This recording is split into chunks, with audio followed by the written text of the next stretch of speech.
JC, how you doing, pal?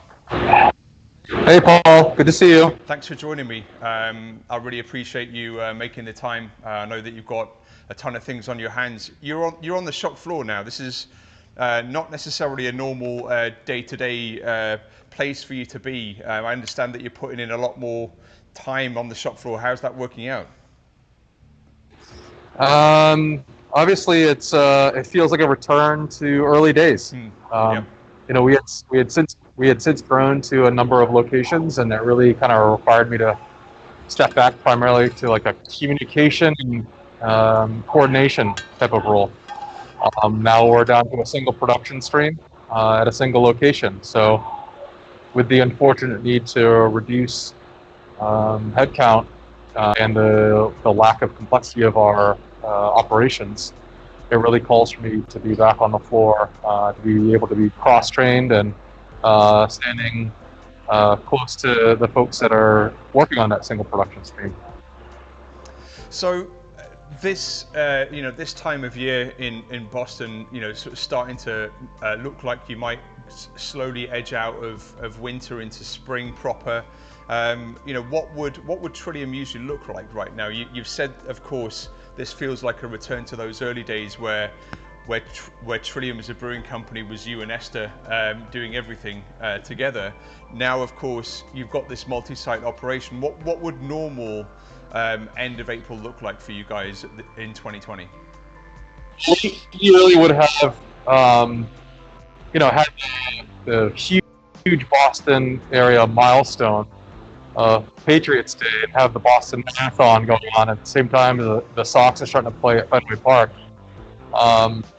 This would have been the first full season at the new Fenway location and the big beer garden there.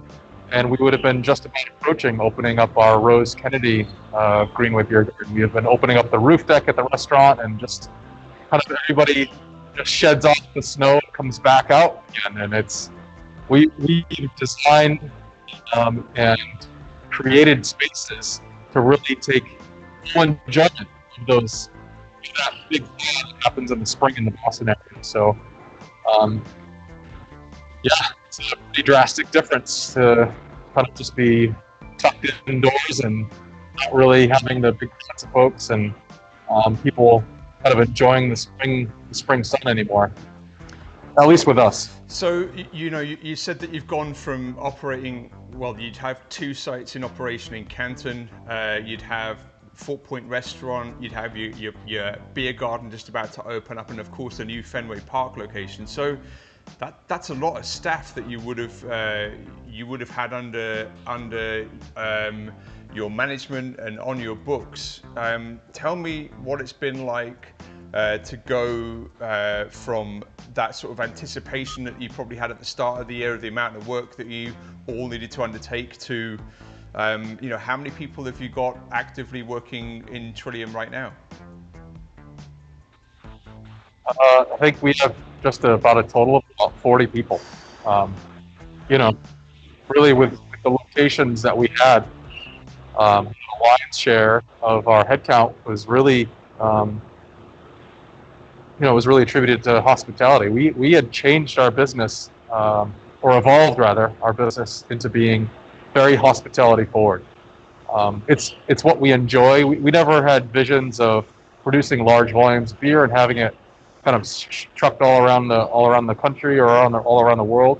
Really just wanted to kind of create a place and experience for people to come enjoy not just the beer that we make, but for the company that they meet there. And so, we had thought that was the most durable, kind of reliable way to operate as well as it being the most fun, and the most fulfilling for us. And we did not know, or did not expect or anticipate that it would become completely infeasible in a pandemic scenario. So, Trillium was a different shape when you guys got it going to what it is now. But did you set out with such a sort of retail heavy focus? Because obviously, you sell to a number of accounts in your local area, and of course distribute beer to wonderful festivals worldwide, and occasionally run events out of state. What was the initial shape of Trillium back when you got going? Boy, when we first opened, it was just a 10-barrel brew house. We opened.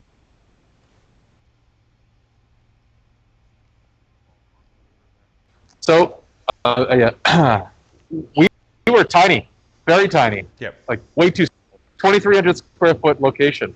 So the only option really was filling growlers out of our little 300 square foot retail space. We had a handful of draft accounts, but right from day one, we were vastly undercapitalized and undersized. So it's effectively the polar opposite operation that we have today. You know, originally we did not package beer at all. Everything went into kegs that went into growlers just a few feet away.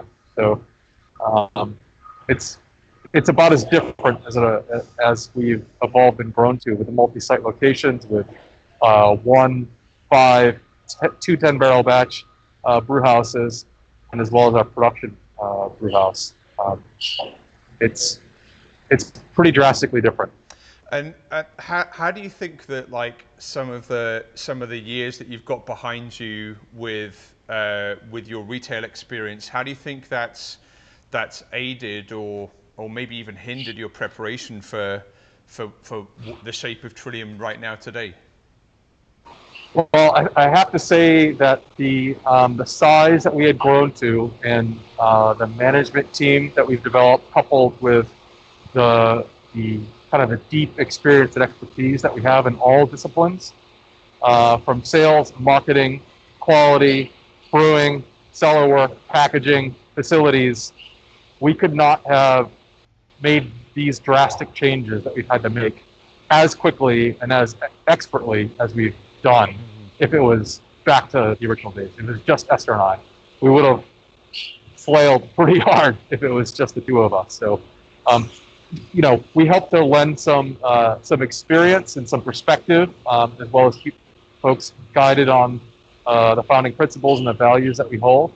And then, you know, it's really the trust and the expertise that our team has, and the kind of the bought into the idea and the truth that if we didn't make these drastic changes and successfully execute upon them, Trillium itself would be at risk. And by nature, the positions and the team that we had built out over the last few years, their roles would be at risk over the long term. Yeah.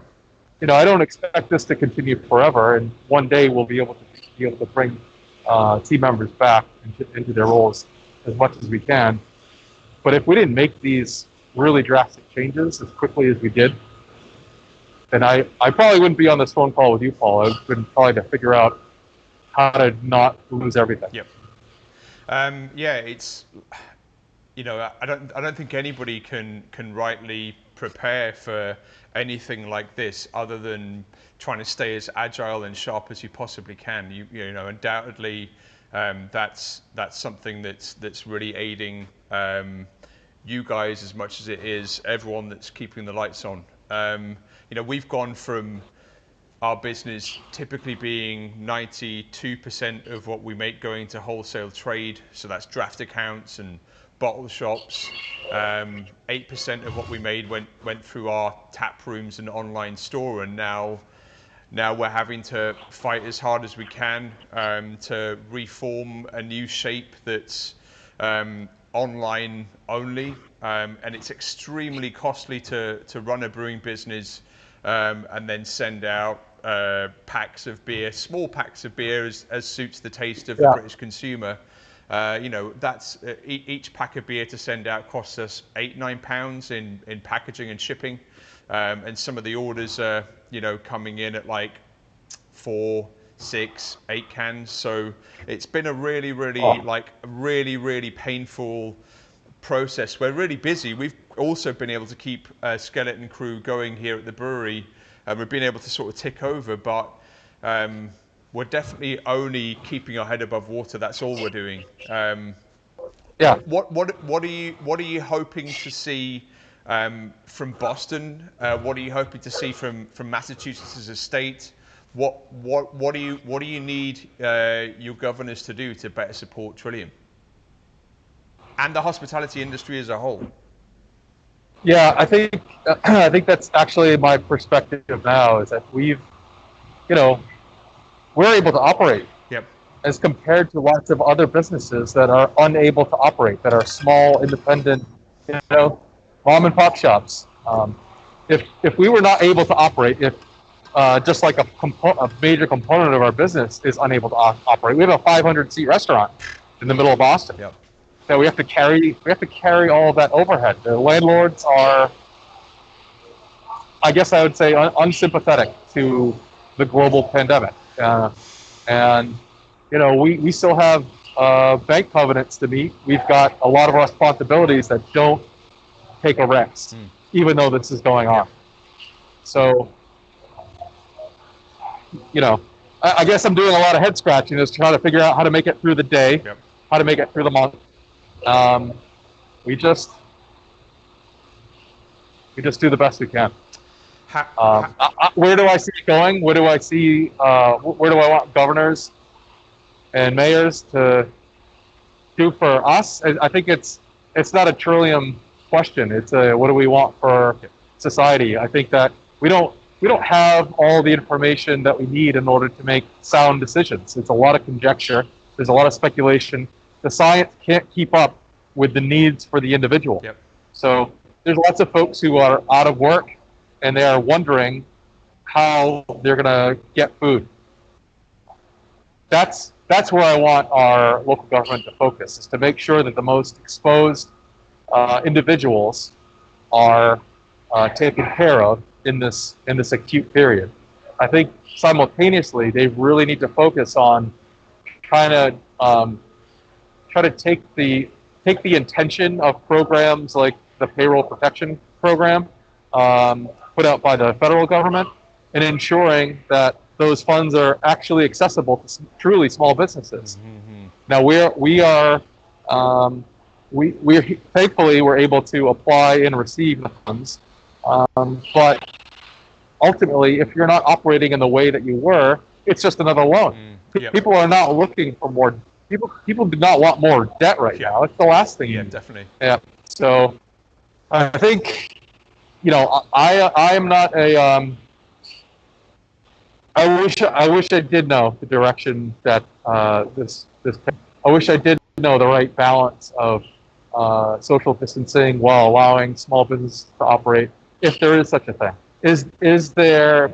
I mean, what a terrible position to be in, to have to decide what is the worst of the two outcomes: to shutter businesses indefinitely until a globally available vaccine becomes available, and have that kind of economic hardship spill over into other unintended consequences and deaths and illness and social abuse and kind of the full gamut that comes with poverty. Yep. It's an unwinnable situation for folks in government, and people that swing the pendulum too hard in one direction or the other. To me, I think you're going to see the consequences of that play out, and it's just horrible to think about. It's horrible.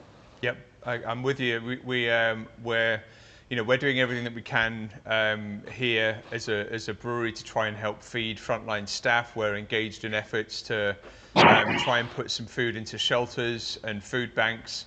And I hear that the UK is about to have essentially a sort of arm open of a global charity that usually addresses hunger in third world countries.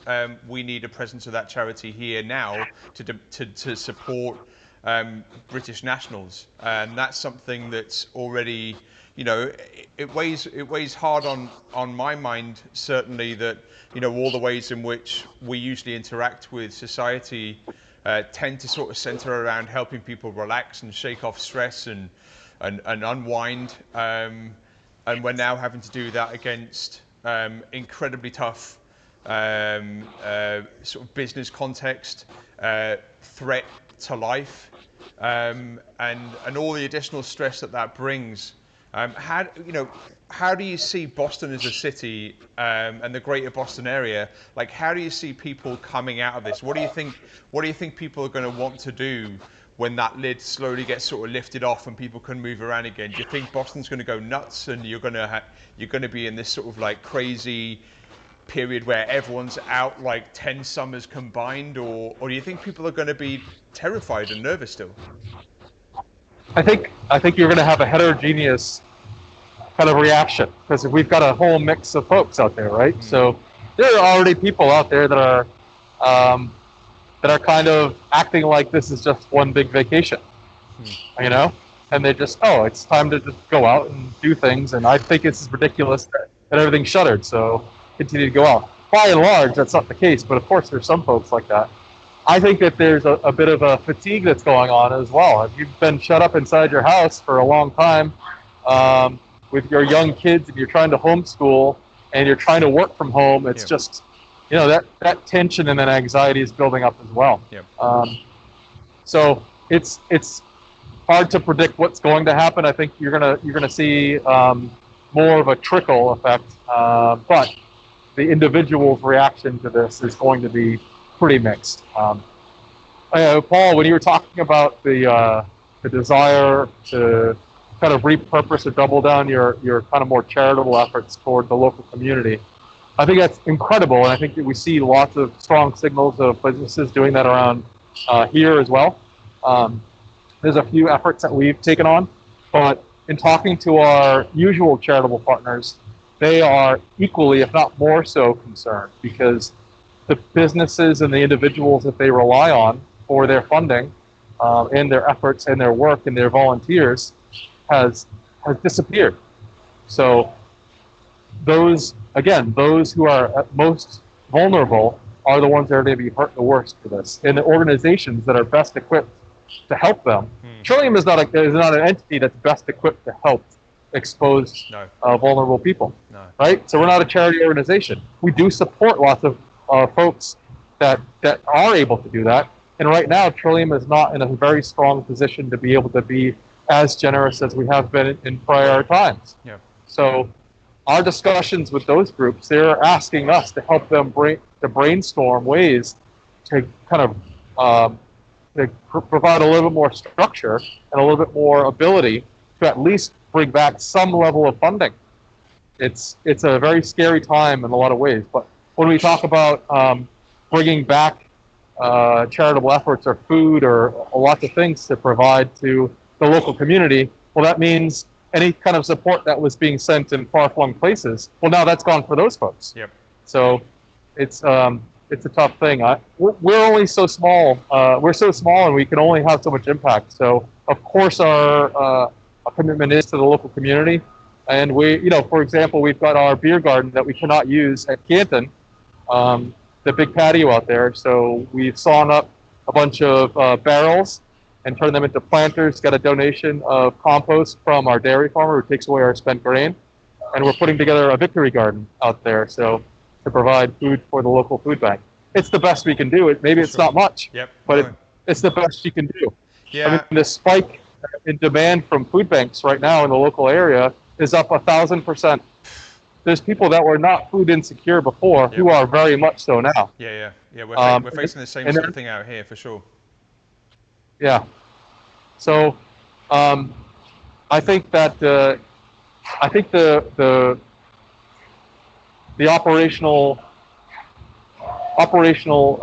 constraints around being able to provide in times of need is vastly undersized, and we're seeing the cracks in our system right now come to the forefront in a very short amount of time. Because from my perspective, we are seeing this for not the next month or two.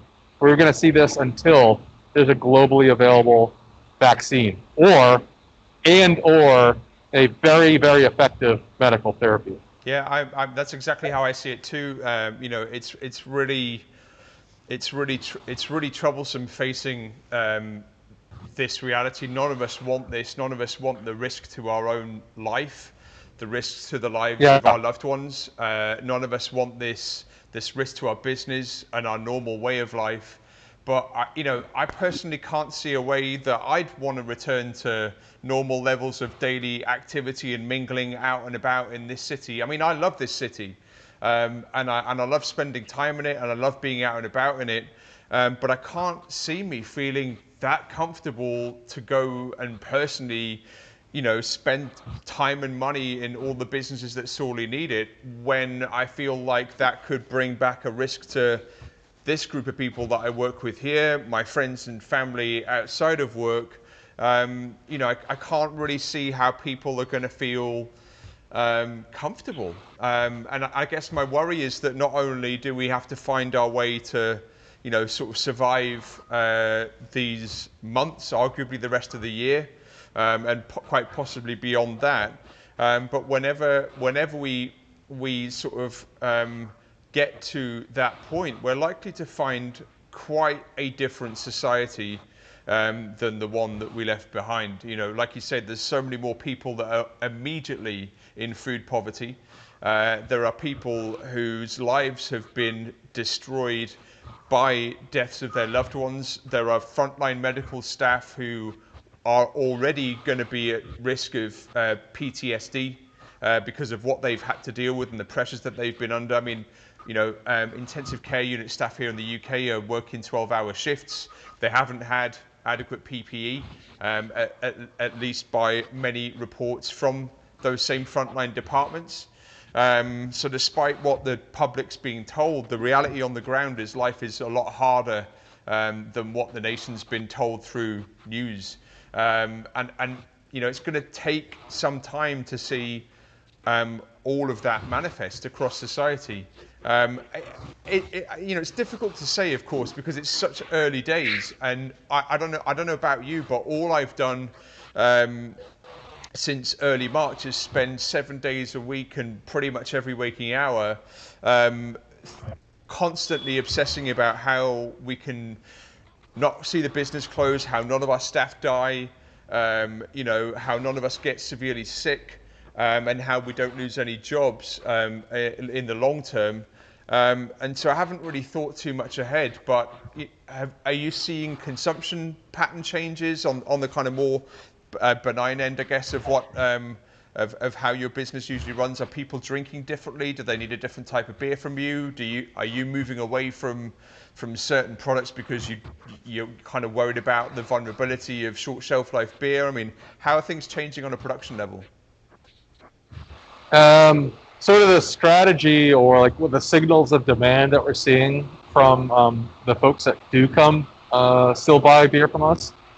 The short answer is I don't know, because we had beer in process, and we packaged it and sold it, and I think the one thing that we are noticing is that we put in place a pretty robust curbside and delivery system. Yep. So that, one, people feel comfortable knowing that they'll be able to get in their car from their home, drive to the brewery, have no contact, and they'll know that the beer that they've ordered will be presented to them in an interaction that takes about 10 seconds in total. Yep. So without ever needing to really leave your car, aside from picking up the beer off a table. Mm-hmm. So I think the comfort level is there for folks. The delivery, well, the one thing about curbside, we got folks kind of coming from farther away, because for the first time, and since I've been around anyway, there's no traffic in Boston. Huh. So people can kind of quickly and easily get around in their car. It used to take somebody an hour and a half, 2 hours to come from North Shore close to New Hampshire, and it takes 30 to 45 minutes right now. So that's crazy.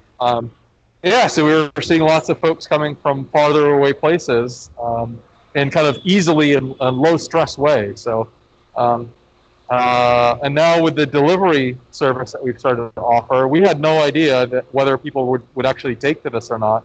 And our ability to execute it, no clue. So we just tried it, and it is, on certain days, there's more demand for delivery than there is for curbside. So people don't even have to leave their homes. Yep. We come to them with a contactless delivery. Again, we're able to do this now because there's no traffic. So I think the demand for Trillium's beers has always heavily weighed towards hoppy offerings prior to this, because we ran a much more hospitality forward experience. With the breadth of our offerings, we were producing and packaging about 60% of our beer was hoppy offerings, and now it is 80%. So I think it perhaps we're appealing to the core Trillium fan versus the more casual customer. So our demand seems to be kind of skewing more towards the hops.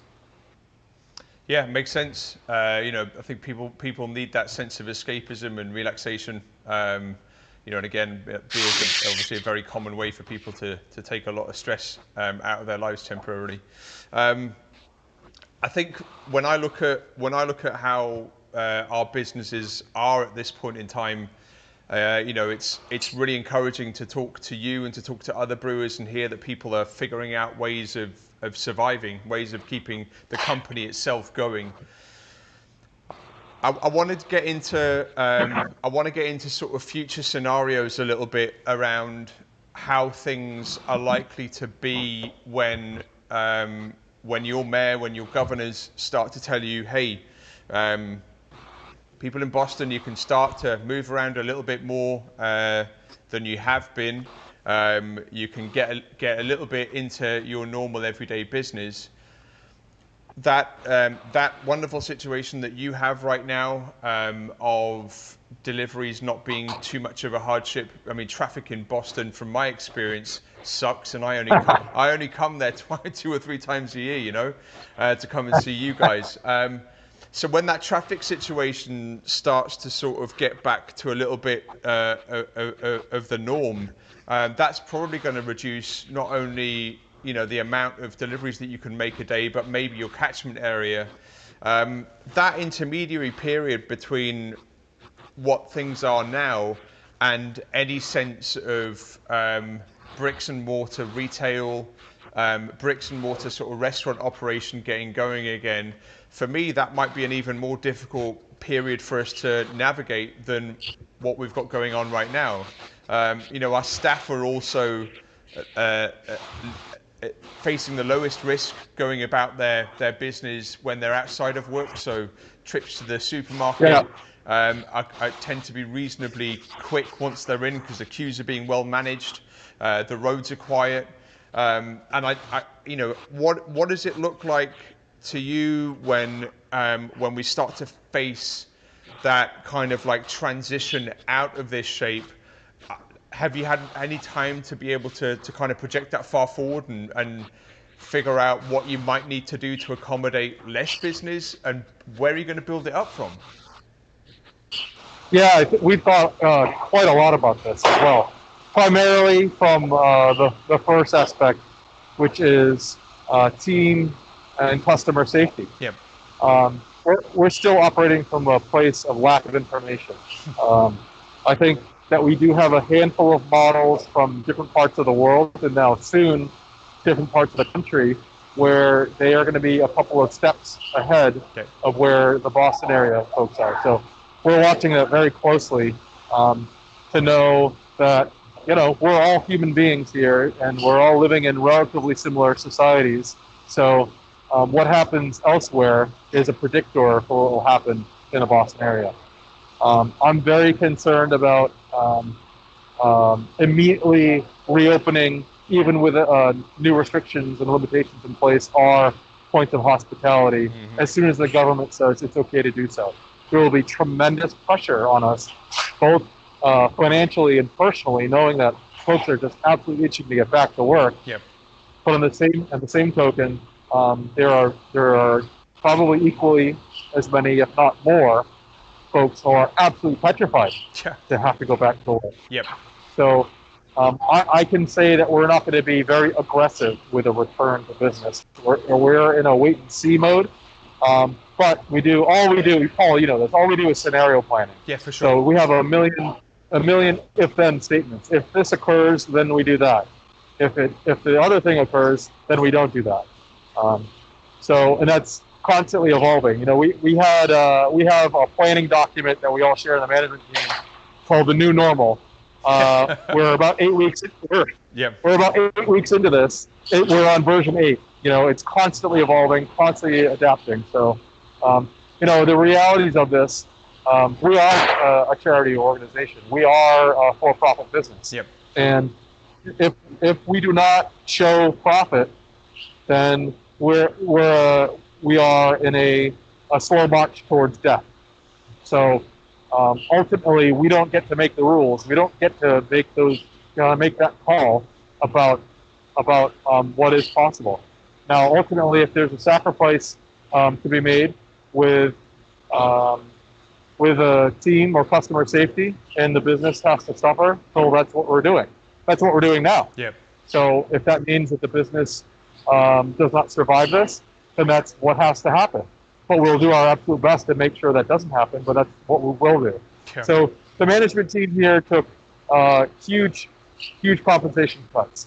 Esther and I have stopped taking pay a couple of months ago and don't see a near-term scenario where we're able to take compensation. So, but there has to be an end to that as well. Yep. We only have so much personal savings. Yep. We can't, like I said, we can't default on our loan covenants. So, you know, it's a day-to-day, week-to-week. It's